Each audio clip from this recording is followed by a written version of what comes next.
శ్రీ గురుభ్యో నమః. శ్రీమాత్రే నమః. 14 జూలై నుంచి 20 జూలై వరకు గల కాలానికి రాశి ఫలితాలు ఏ విధంగా ఉన్నాయి తెలియచెప్పుకునే ముందర గ్రహస్థితులు చెప్పుకుందాం. వృషభంలో కుజగురులు, మిథునంలో రవిగారు, అలాగే కర్కాటకంలో బుధ శుక్రులు, కన్యలో చంద్రకేతువులు, కుంభంలో వక్రించిన శనిగారు, అలాగే రాహు వచ్చేసి మీనరాశిలో. ఇక వారాంతానికి వచ్చేటప్పటికి గ్రహస్థితులు ఏవేవి మారి ఉన్నాయి అంటే, రవిగారు మిథున రాశి నుంచి కర్కాటక రాశిలోకి వచ్చి ఉన్నారు. బుధుడు కర్కాటక రాశి నుంచి సింహరాశిలోకి వచ్చి ఉన్నారు. చంద్రుడు కన్యా రాశి నుంచి ధనస్సు రాశిలోకి వచ్చున్నారు. ఇక గ్రహ సమ్మేళనాల యొక్క ముఖ్యాంశాలు ఏ విధంగా ఉన్నాయి అంటే, కుజ గురుల కలయిక గురు మంగళ యోగాన్ని సూచిస్తూ ఉంటుంది. ఇది వ్యాపారాలకి చాలా అనువైన కాలము. ఎవరి జన్మజాతకంలో అయితే కుజగురుల యొక్క స్థితి, దృష్టి, కలయిక బాగుంటాయో వారికి వ్యాపార వ్యవహారాలు బాగుంటాయి అని చెప్పి తెలియజెప్పడం జరుగుతోంది. అలాగే బుధ శుక్రుల యొక్క స్థితి సున్నితత్వానికి ప్రతీక. సున్నితంగా ఉంటుంది వాళ్ళ ప్రవర్తన. వ్యాపార వ్యవహారాలు అవనివ్వండి, భార్యాభర్తల మధ్య సంబంధ బాంధవ్యాలు అవనివ్వండి, వాటికి సంబంధించిన సంభాషణలు కానీ, ఆ పనులు కానీ, లేకపోతే వాటికి సంబంధించిన కార్యక్రమాలు కానీ, ఏదైనా సరే ఒక సున్నితత్వంతో కూడినటువంటి అభివృద్ధి కనబడుతూ ఉంటుంది. అలాగే చంద్రకేతువులు కొద్దిగా అనుమానాన్ని వ్యక్తం చేస్తుంటారు. ఈ చంద్రకేతువుల కలయికే అలాంటిది. తొందరగా అనుమానపడిపోతారు. వీళ్ళు మనని మోసం చేస్తున్నారా, వీళ్ళు మనకి రాంగ్ గైడెన్స్ ఇస్తున్నారా, మనం వీళ్ళని నమ్మచ్చా, ఇలాంటి ఆలోచనలు రావడానికి చాలా వరకు అవకాశం ఉంటుంది. అలాగే వారాంతంలోకి వెళ్ళేటప్పటికీ రవి శుక్రుల కలయిక జరుగుతూ ఉంది.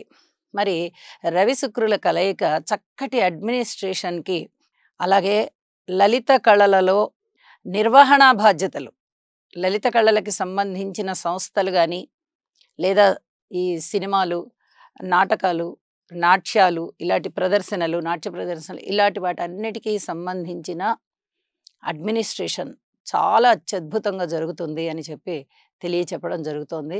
ఇక దృష్టి ఫలితాలకు వచ్చినట్టయితే, శనిగారి యొక్క దృష్టి తన యొక్క మేషరాశి మీద నీచస్థానం పడుతూ ఉంది.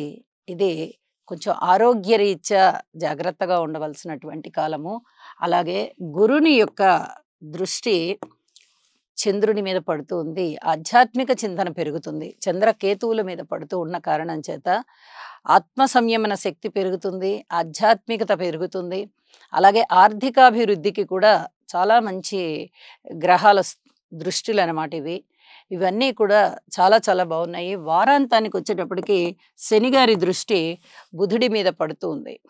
ఇది ఏదైనా చర్మానికి సంబంధించినటువంటి ఇబ్బందులు, ఎలర్జీస్ అలాంటివి ఏమన్నా ఉండడానికి అవకాశం ఉంటుంది.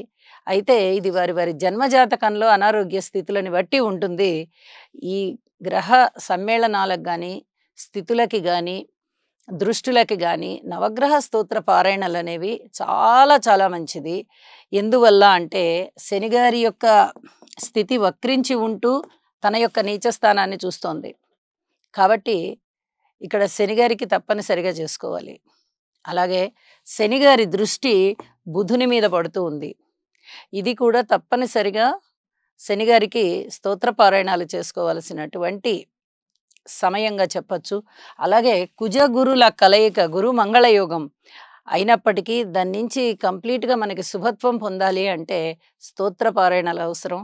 అలాగే చంద్రకేతువులు ఈ గ్రహాల యొక్క కాంబినేషన్స్ 2 గ్రహాలు కలిసి 3 రాసుల్లో ఉన్న కారణం చేత తప్పనిసరిగా ఈ స్తోత్ర పారాయణాలు చేసుకోవడం వల్ల మంచి ఫలితాలు ఉంటాయి అని చెప్పి తెలియచెప్తూ, మరిన్ని పరిహారాలు ఆ రాసుల వారికి తెలియచెప్తాను అని చెప్తూ, మీనరాశి వారికి ఈ వారం రోజుల కాలము 20వ తారీఖు వరకు అంతమైపోయేటటువంటి ఈ వారం రోజుల కాలానికి 3 గ్రహాల యొక్క అనుకూలత చాలా బాగుంది అని తెలియచెప్పచ్చు. తృతీయ స్థానంలో కుజుడు, పంచమ స్థానంలో శుక్రుడు, అలాగే సప్తమ స్థానంలో చంద్రుడు. 3 గ్రహాల అనుకూలతలు ఎప్పుడైతే ఉన్నాయో కాస్త గ్రహబలం పెరుగుతున్నట్టుగా మనం తీసుకోవాలి. అయితే ఇక్కడ రాహు బలం గాని, కేతు బలం గాని, శనిగారి బలం గాని, గురుగారి బలం గాని లేవు. ఇది గమనించవలసిన విషయం. మరి 4 గ్రహాలు పెద్ద గ్రహాలు అననుకూలంగా ఉన్నప్పుడు, మిగతా 5 గ్రహాలలో 3 గ్రహాలు మాత్రమే అనుకూలిస్తున్నాయి అన్నప్పుడు, ఫలితాలు చాలా బావుంటాయా అని చెప్పాలి అంటే, అది అంత చెప్పలేం. మిగతా 5 గ్రహాలలో 3 గదా అనుకూలంగా ఉన్నాయి. చాలా అద్భుతమైన ఫలితాలని ఎలా చెప్పగలం? అందున రాశిలో ఉన్న రాహువు, సప్తమంలో ఉన్నటువంటి కేతువు ఇబ్బంది పెడుతూ ఉంటారు. దుష్ట ఫలితాలని మనము ఎదుర్కోవాలి అంటే తప్పనిసరిగా యోగా చేయాలి, లేదా గురు బలాన్ని పెంచుకోవాలి. అలాగే శనిగారి బలాన్ని కూడా పెంచుకోవాల్సి ఉంటుంది. కాబట్టి స్తోత్ర పారాయణాలకి ఎక్కువ ప్రాధాన్యతనివ్వండి. వీలైతే ఒక 11 రోజులు దీక్ష తీసుకున్నట్టుగా ప్రత్యేకంగా ఏదో దీక్షా వస్త్రాలు కట్టుకోవాలి, లేకపోతే ఈ నియమ నిష్టలు పాటించాలి ఇలాంటివి ఏమీ లేవు. ఒక 11 రోజుల పాటు నేను నవగ్రహ స్తోత్ర పారాయణాలు రోజుకి 40 సార్లు చదువుకుంటాను, లేతే 51 సారి చదువుకుంటాను, లేదా 21 సారి చదువుకుంటాను. భక్తి ప్రపత్తులతోనే ఈ కార్యక్రమాలు నిర్వహించుకుంటాను అనే ఒక సంకల్పాన్ని చేసుకోండి. అదే దీక్ష. ఆ సంకల్పాన్ని చేసుకొని మీరు ఆ విధంగా నవగ్రహ స్తోత్రమాలికని పఠించడం వల్ల చాలా వరకు మీకు ప్రశాంత జీవితం ఉంటుంది. ఇక్కడ కావాల్సింది మీకు ప్రశాంతతే. ఇక్కడ ధనము అనుకూలంగా ఉందా అంటే కొంచెం ధనాదాయం బానే ఉంది. ద్వితీయాధిపతి తృతీయంలో ఉన్నారు. తృతీయంలోనూ వారు చక్కటి విజయాలనిస్తారు, ధైర్యాన్నిస్తారు. ధైర్యే సాహసే లక్ష్మి అన్నట్టుగా సాహసోపేతమైనటువంటి నిర్ణయాలు తీసుకుంటారు. ఆ సాహస కృత్యాలు చేస్తారు. తద్వారా ధనాన్ని సంపాదిస్తారు. అలాగే తండ్రి గారి వైపు నుంచి వచ్చేటటువంటి పిత్రార్జితాలు ఏవైతే ఉన్నాయో అవి కూడా సజావుగా రావడానికి అవకాశం ఉంది. ఇవన్నీ కూడా చాలా బాగున్నాయి. కానీ మీరు పరిహారం పాటించినందువల్ల మరింత మనశ్శాంతి పెరుగుతుంది, మరింత ఆర్థిక అభివృద్ధి జరుగుతుంది. ఇవన్నీ కూడా మీ మానసిక ఉల్లాసాన్ని పెంపొందించే విషయాలుగా తెలియజెప్తున్నాను. వీలైతే నవగ్రహాల యొక్క హోమం చేసుకోండి. ఒకవేళ మాకు కుదరలేదండి అంటే నవగ్రహ స్తోత్ర పారాయణాలు చేసుకోండి. భార్యాభర్తల మధ్య అన్యోన్యత తగ్గే విధంగా ఉంది, పెంచుకోవడానికి ప్రయత్నం చేయండి. అయితే ఇంకొక విషయం ఏంటంటే, మనము గుడ్డి కన్నా మెల్లమేలు అని చెప్తూ ఉంటారు పెద్ద సామెతగా. ఇక్కడ అలాంటి పరిస్థితే ఉంది. ప్రధాన గ్రహాల యొక్క స్థితి కాస్త ఫలితాలు తక్కువగా ఉన్నా, సప్తమంలో చంద్రుని స్థితి గాని, పంచమంలో శుక్రాచార్యుల వారి స్థితి గాని చాలా చాలా బాగుంది. ఈ చంద్ర శుక్రులిద్దరూ శుభగ్రహాలు అవుతూ ఉండడం చేత, ఈ రకమైన చక్కటి స్థానాలలో వారిద్దరూ ఉండడం చేత మీరు చేపట్టిన పనిలో శుభత్వం ఉంటుంది. అంటే ఏదో స్టార్ట్ చేశానులే, ఏదో లాగుతున్నానులే బండినని ఈశ్రోమంటూ చేసినట్టు ఉండదు. ఒక ఉల్లాసంగా, ఉత్సాహంగా చేస్తారు. ఆ పనిలో శ్రద్ధ పెడతారు. మీకు మంచి ఆ నిర్వహణ అనేది మీకు మంచి సత్ఫలితాలనిస్తుంది, ప్రజాదరణనిస్తుంది. ఆర్థిక లావాదేవీలన్నీ ఇంకా మెరుగుపడేటట్టు చేస్తుంది. సంతానం వల్ల సంతృప్తి కనిపిస్తుంది.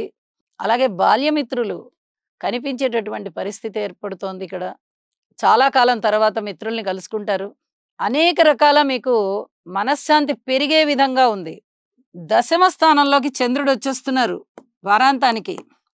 ఇది చాలా చాలా చెప్పదగ్గ సూచన. సప్తమంలో ఎంత మంచి ఫలితాలు ఇస్తారో చంద్రుడు దశమంలో కూడా అంతే మంచి ఫలితాలు ఇస్తారు. కాబట్టి ఉద్యోగరీత్యా బాగుంటుంది, తద్వారా ఆదాయం బాగుంటుంది, మానసికోల్లాసం కలుగుతుంది. ఇక బుధుడు గాని, రవి గారు గాని అంత సంతృప్తికర స్థితిలో లేని కారణం చేత ఫలితాలు మామూలుగా ఉంటున్నాయి, సాధారణమైన ఫలితాలు ఉంటున్నాయి. ఏది ఏమైనా ఏలినాటి శని జరుగుతూ ఉంది కాబట్టి మీనరాశి వారు కొంచెం శనిగారికి సంబంధించిన స్తోత్ర పారాయణాలు చదువుకోవడము, తైలాభిషేకం చేసుకోవడము, ఇవన్నీ చేసినందువల్ల మనశ్శాంతి పొందుతారు. అన్ని డివిజన్స్ వారు కూడా ఓర్పు కలిగి ఉండండి అని చెప్పి తెలియజేస్తూ, సర్వే జనా సుఖినో భవంతు.